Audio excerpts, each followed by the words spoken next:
বিশ্বনবী মক্কায় দেখতেন মূর্তির পূজা হয়। আল্লাহর ঘরের ভিতরে 360টা মূর্তির পূজা। কাবা ঘরের ভিতরে 360টি মূর্তি ছিল। মূর্তিগুলো তার পিতার ছিল। মূর্তি তার পিতার মানে ইব্রাহিম আলাইহিস সালামের ছিল। কাবা ঘরের ভিতরে 360 মূর্তি আছে আর সিলেটের 360 আউলিয়া আছে। এই কাবা ঘরে একটা দুটো নয় 360টা মূর্তি রাখা ছিল। এখন সবচেয়ে লেটেস্ট খবর কি জানেন? বলা হয়তো না কাবা ঘরে 360টা মূর্তি আছিল, এটা কিন্তু মিছা কথা, প্রচার হয়ে গেছে। এটা মেজাজিতে না, মেজাজি কাবায় 360টা মূর্তি ছিল না, ওইটা হাকিকি কাবায়, হৃদয় দিল কাবায় 360টা মূর্তি থাকে। কারণ চন্দ্র মাসের হিসাব 3 দিনে 1 বছর, এর জন্য দিল কাবার মধ্যে হইল 360টা মূর্তি থাকে। এই ষড়রিপুর দ্বারা, ষড়রিপুর নিয়ন্ত্রণে 360 মূর্তি দিল কাবায় থাকে। আর মেজাজি কাবার মধ্যে 360 মূর্তি রাখার মতো স্থান, এত বড় স্পেস কাবার ভিতরে নাই। যদি ছোট ছোট করে রাখেন তাও 360টা মূর্তি রাখা সম্ভব না। হ্যাঁ, মূর্তি ছিল, ওই সময়কার মানুষ পাথরের মূর্তির পূজা করত। এখন 360 মূর্তি কাবা ঘরের ভিতরে থাকে না, এটা মেজাজিটাই না, হাকিকিটাই থাকে। হাকিকি কাবার মূর্তি ভাঙন লাগে। পাথরের মূর্তি ভাঙলে কি শিরক জায়গা? তো যেই দেশে পাথরের মূর্তি নাই ওই দেশে কি শিরক নাই? ইসরায়েলে একটা মূর্তি আছে, ইসরায়েলিরা মূর্তি পূজা করে, ইহুদিরা তো মূর্তি পূজা করে না। ইসরায়েলিরা কে অগ্নি পূজা করে না, তো কি ওরা শিরক মুক্ত?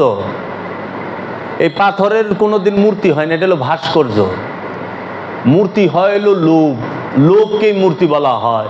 লোভ হইল মূর্তি। সারাক্ষণ সব জাতি ধর্ম বর্ণ সকল মানুষ যার পূজা করতে আছে। লোভের পূজা কোন মানুষে না করে? ইউরোপিয়ানরা লোভের পূজা করে, ইসরায়েলিরা লোভের পূজা করে, আমেরিকানরা লোভের পূজা করে, আরবিয়ানরা লোভের পূজা করে, ক্ষমতার পূজা করে। দেখেন না, শক্তির পূজা করে না। মানুষ মরে যাক, আমাকেও ক্ষমতা ঠিক থাকলেই হয়।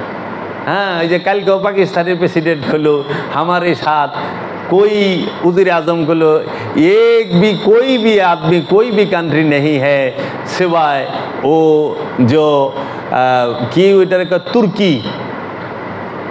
এই তুর্কি তাদের সাথে আছে, আর নইলে আরব বিশ্বে কেউই তাদের সাথে নাই। কেন? ক্ষমতা ঠিক রাখতে হবে সবার। তো কাজেই কাবায় মূর্তি ছিল না, মূর্তি ছিল মক্কা, মদিনা, ইয়েমেন, উরদান ও শামে। এই যে উরদান কারে কয়?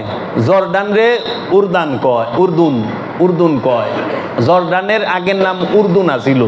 ইরানের আগের নাম আছিল তুরান। উর্দুন নাম ছিল। তারপরে এই যে রিয়াদের নাম আছিল নজদ, এখন তো রিয়াদ, পূর্ব নাম নজদ।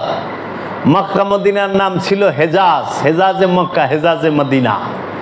হ্যাঁ, তো এইভাবে আমঙ্গ অনেক কিছুই ঘুরায় দিছে। এই মূর্তি আছিল কোথায়? মক্কা, মদিনা, ইয়েমেন, উরদান ও শামে।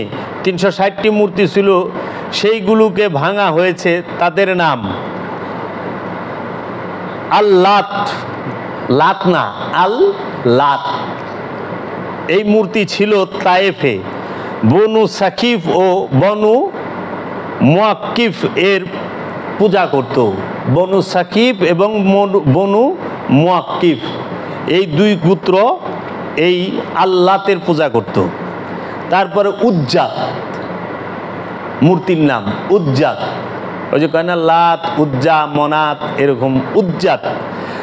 এইটা ছিল মক্কার বাসীর মূর্তি। মক্কাবাসীর মূর্তির নাম হলো উজ্জাত। কিনানা আর কুরাইশদের এই মূর্তি ছিল।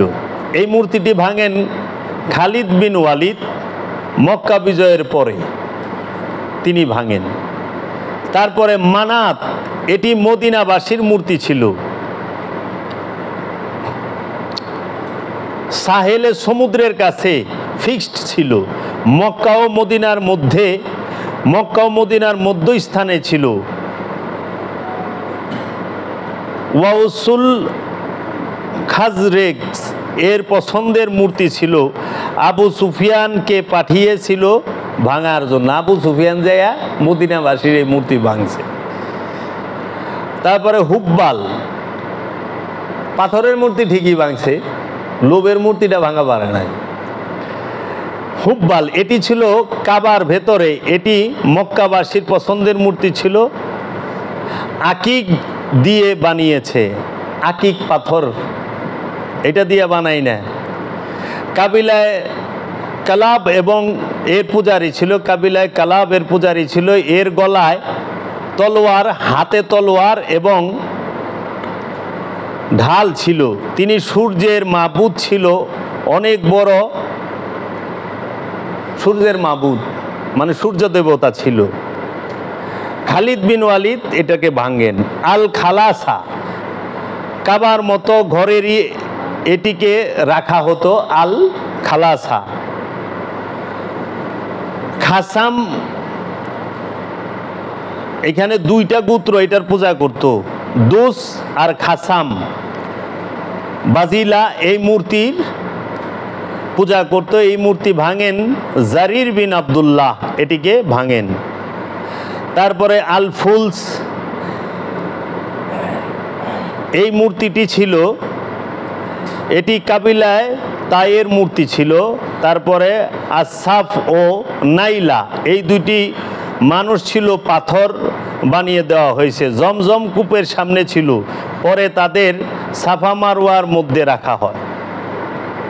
সাফা মারওয়ার মধ্যে কারা আছে? আসাফ ও নাইলা। তারপরে তাগুত, এইরকমভাবে সুওয়া, ইয়াউক, ইয়াউস, এইরকম অনেক মূর্তির পূজা তারা বিভিন্ন স্থানে করত, বিভিন্ন শহরে ছিল।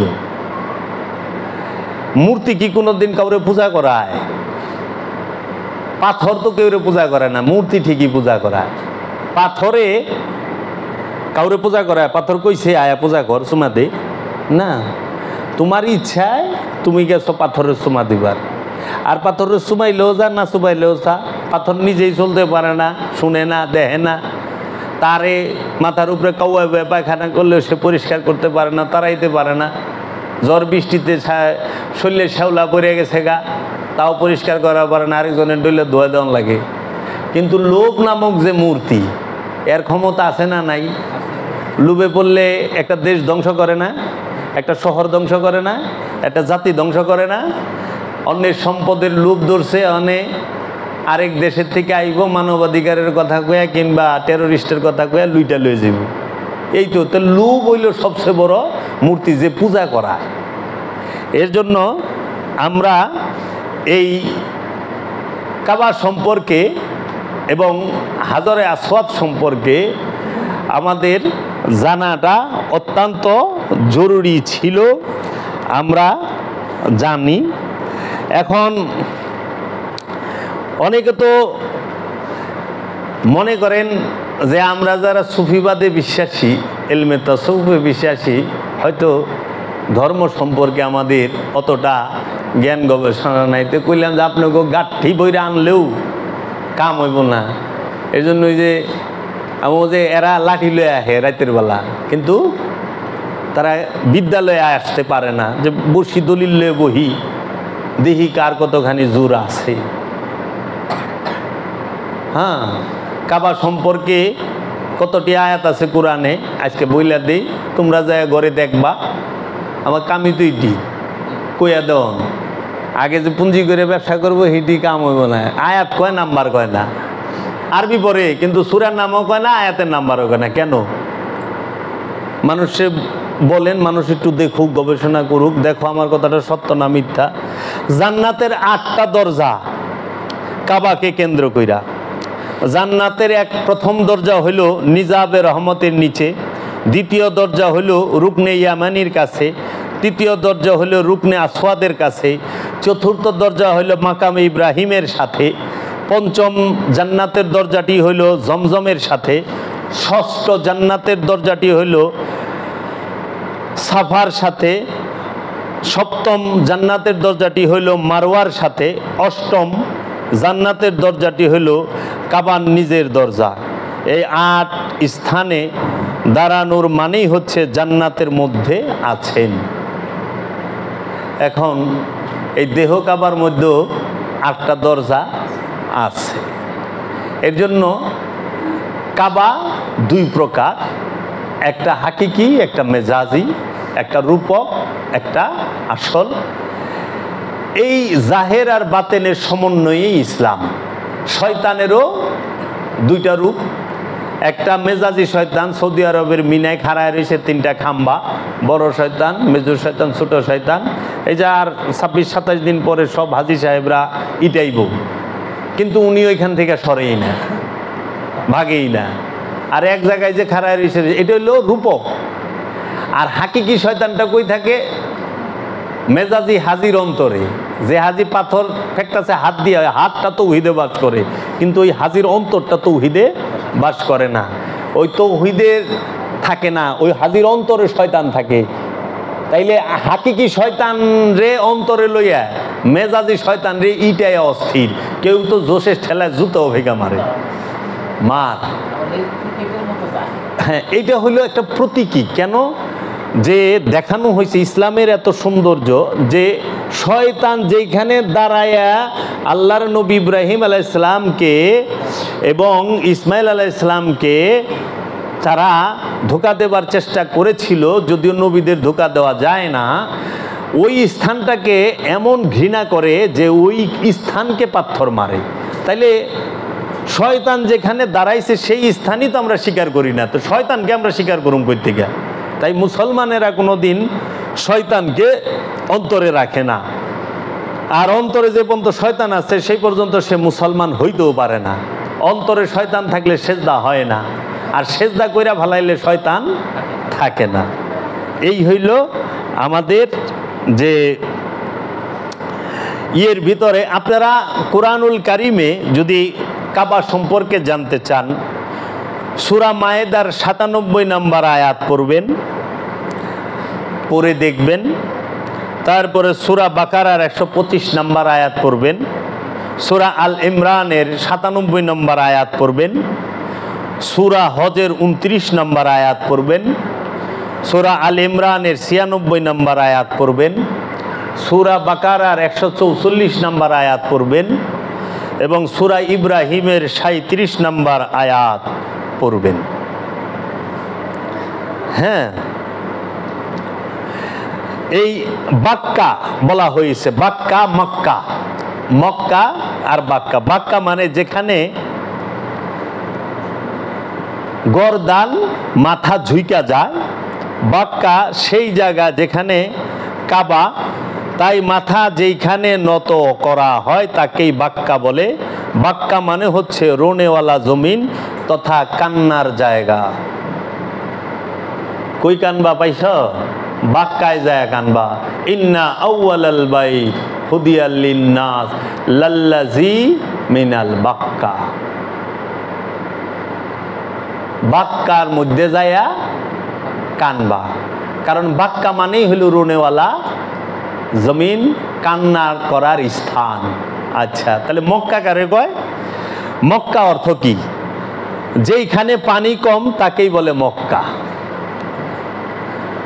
যেখানে পানি কম তাকে মক্কা বলে। এখানে একটা হাদিসও আছে, ওয়া সুন্নিয়াত মক্কা লে কিলাতে মাইহা। এটার অর্থ হইল জমজম বাক্কার মধ্যে, মক্কায় নয়। জমজম হইল বাক্কার মধ্যে, মক্কায় জমজম না, বাক্কায়। কত সুন্দর না? জমজম রোনে যেটা কূপ,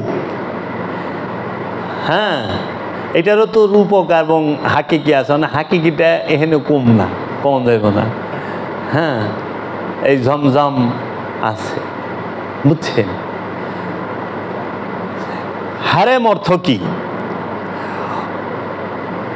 তওয়াফ একমাত্র হেরেমের ভিতরেই হয়, বাহিরে হয় না। কারণ বাহিরের এলাকাকে মক্কা বলা হয়, হেরেম বলা হয় তওয়াফের স্থানকে। তোয়াফ যেখানে করা হয় তাকে বলা হয় হেরেম, আর বাহিরকে বলা হয় মক্কা। তারপরে বাক্কা,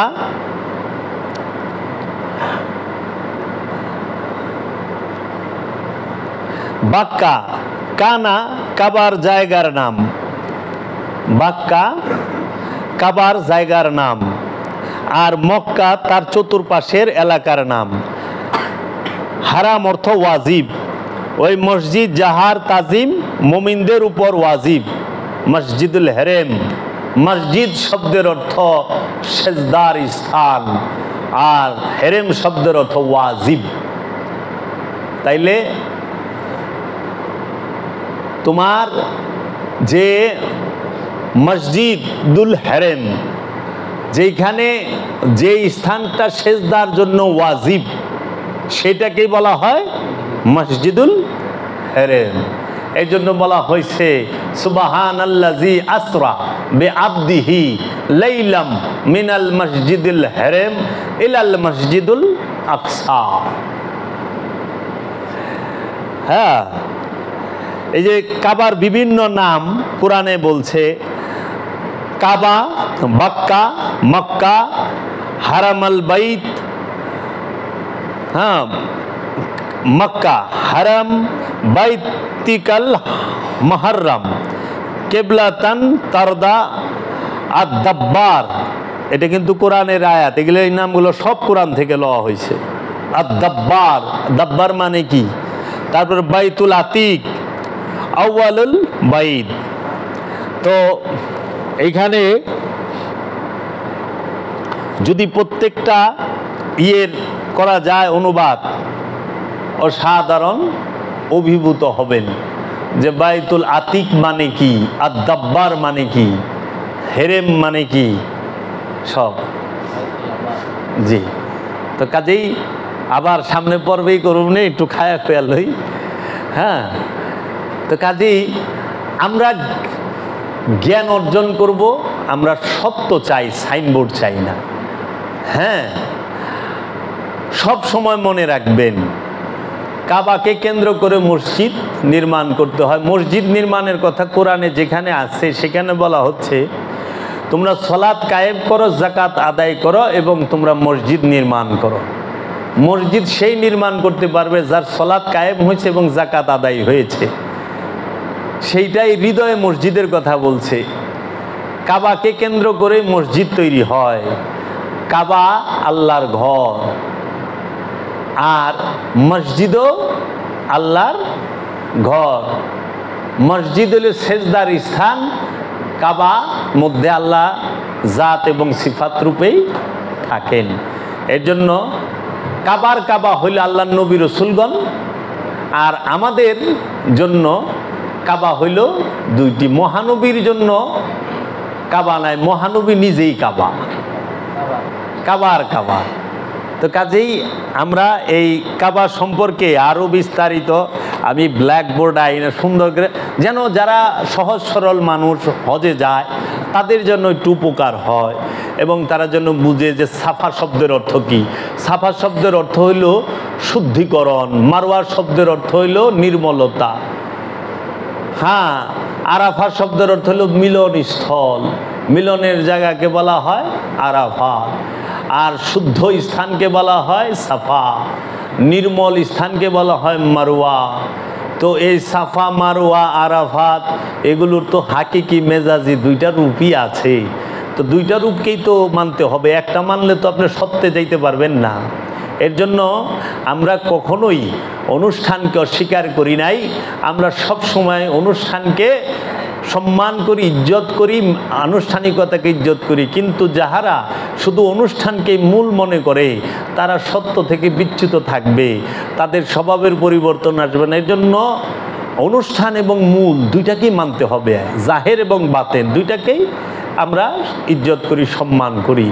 এর জন্য বাতিনি পবিত্র একবার, আর জাহিরি পরিষ্কার ডেলি 5 বার, তাই না? ডেলি 5 বার উজু করি না, কিন্তু হাকিকতে উজু হইলে একবার। হাকিকতে উজু কখন হয়? যখন শয়তান অন্তর থেকে বাইরে যাব তখন হইল উজু হয়ে গেছে, সে আল্লাহওয়ালা।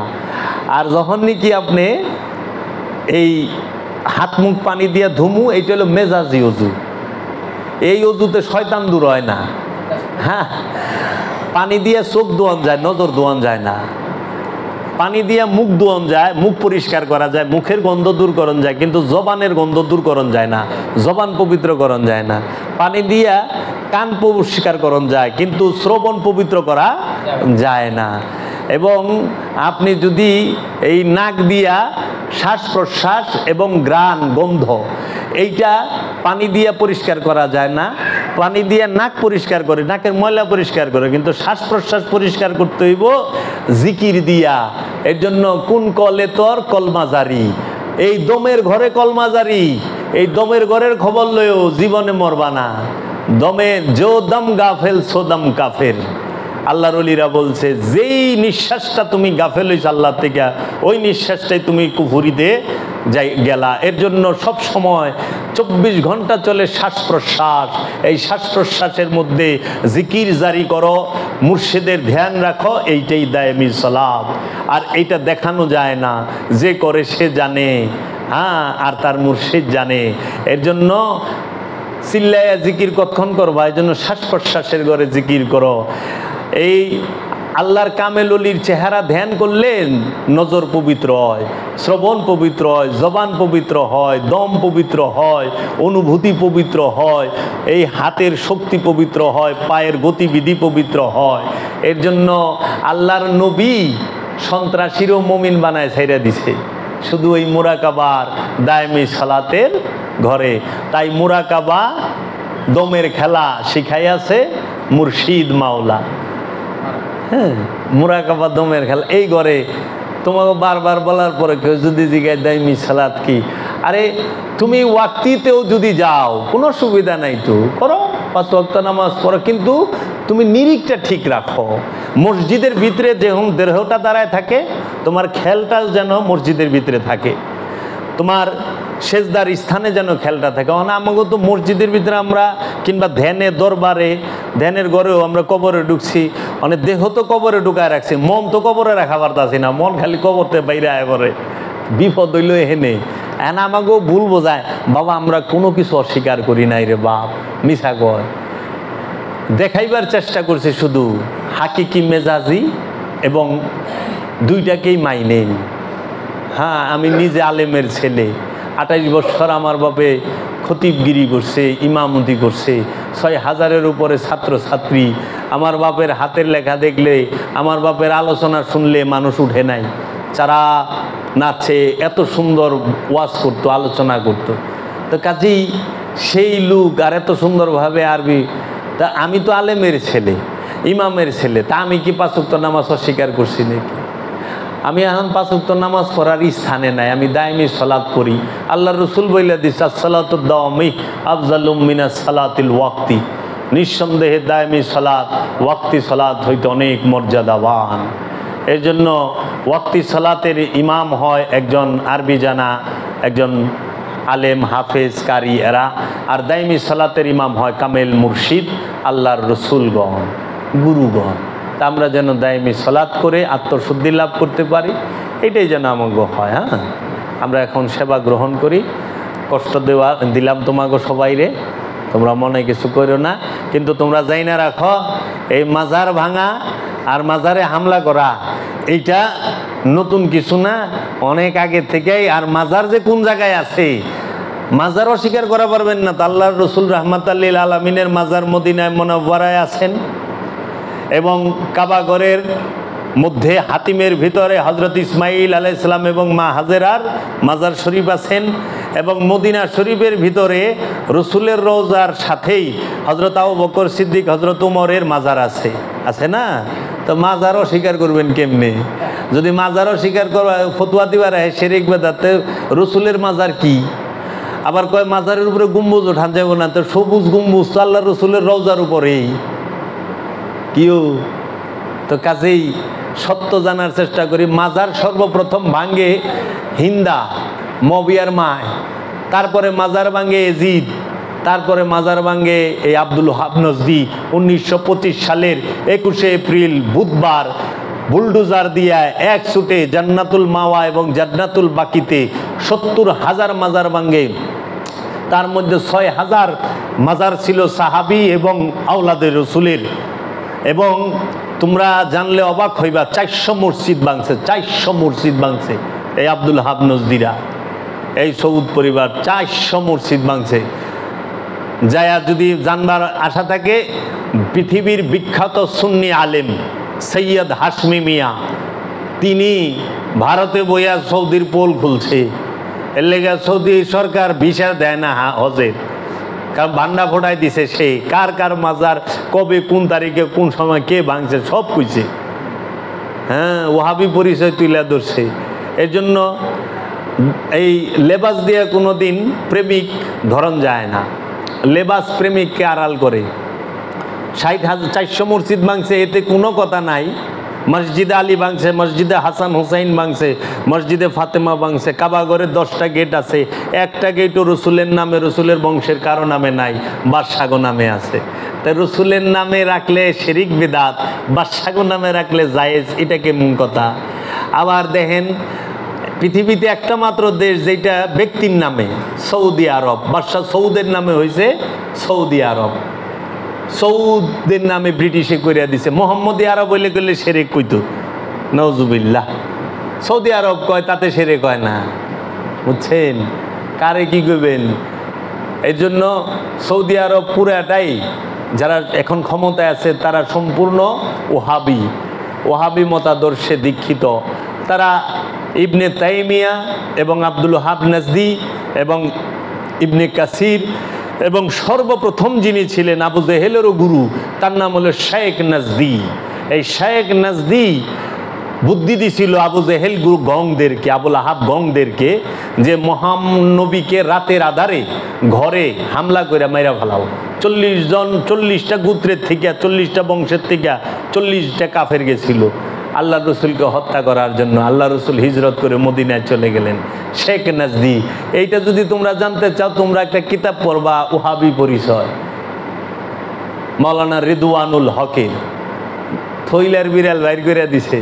তারপরে হাদিস সম্পর্কে জানতে চাও, পড়বা হাদিস সাহিত্যের ইতিহাস, সাদুল্লাহ, ইসলাম ও আমরা, সাদুল্লাহ, বজলুর রহমান সাহেবের 7 সমুদ্র অনন্ত জিজ্ঞাসা, সুফি সদরুদ্দিন আহমদ চিশতির মাওলার অভিষেক, কেবলা ও সালাত, কালান্দার বাবা জাহাঙ্গীরের সুফিবাদ আত্মপরিচয়ের একমাত্র পথ, সুফিবাদ সার্বজনীন, তারপরে নিম্নবচিত্ত দাহ, সুফিবাদ সার্বজনীন, তারপরে মারেফতের গোপন কথা, আর এই যে কোরআনুল মাজিদের হুবহু অনুবাদ। দেখবা থইলের বিড়াল বাইরে কেমনে, আর আমরা তো আছি মাওলা যে কয় পর্যন্ত দম রাখে। আমি ওই হেতু পেতু ইয়ের বই বইরা আলোচনা হই না, আমি কথা কই না, আমি কথা কই ওই যে কয় না, কয় মাছ খাইলে মাগুর, কয় আমরা মাছ খাইলে মাগুর খাই। তো এরকম আমরা কথা যদি শুনি না, বিশ্বের শ্রেষ্ঠ আলেমের কথা অনুম, এই যে 1.5 পয়সা 60,000 70,000 টাকার আলেমের কথা অনুম না, যে কিনার বা আয়া রাজনৈতিক আলোচনা করে। হ্যাঁ শুনবা, শোনো, পাকিস্তানের তাহের আল কাদরির কথা শোনো, সৈয়দ নুরানি মিয়ার কথা শোনো, সৈয়দ মাদানী মিয়ার কথা শোনো, সৈয়দ হাশমি মিয়ার কথা শোনো, তারপরে কথা শুনমা আল্লামা ফারুক খান রিজভির কথা শোনো, বিশ্বের সর্বশ্রেষ্ঠ আলেম মাওলানা ইরফান হায়দ্রাবাদির কথা শোনো, আগুন ধরায় দিব। আর এই গিনে বাবা জাহাঙ্গীর পৃথিবীর এই বাংলাদেশের 1 নাম্বার বুক কিতাব কালেকশন ছিল, 1 নাম্বার কিতাব কালেকশন। এত কিতাব ওনারে ভারতের দিল্লির আজমিরের এরা বলতো मसीहा आया है बंगाल से, कौन सा ये तफसीर है, हदीस की किताब है, ये सब निकालो, मसीहा को दे दो। अच्छा, 92 সালে আগুন দেয় কিতাব পুরে। ইসলামিক ফাউন্ডেশন বাবা জাহাঙ্গীরের বাড়ি যাইতো কিতাব দেখতে। তাই বাবা বলেন যে আমি বাংলার জমিনে কার ঘরে 23খানা হাদিস গ্রন্থ ছিল? আমি জাহাঙ্গীর বাবার ঘরে ছিল। আমি 23খানা হাদিস গ্রন্থ পড়েছি, আমি 44টা কোরআনের তাফসির পড়েছি। আর আমারে যদি কেউ দাড়ির ফজিলত বোঝায়, আমি কি দাড়ির ফজিলত বুঝি নাই? উনি দাড়ি রাখেন নাই লাস্টে। 17 বছর বিনা বেতনে ইমামতি করছে, ওয়াজ করতো, জীবনে 1 পয়সা নিত না। এর লেগে আমি কোনহান আলোচনা করবা গেলে 1 পয়সা লই না, মাগ না। এটা আমার মুর্শেদের সুন্নাত। মাগ না পকেটের টাকা খরচ করে যায় আলোচনা করে দিয়ে আই এর লেগে কথায় আসর পরে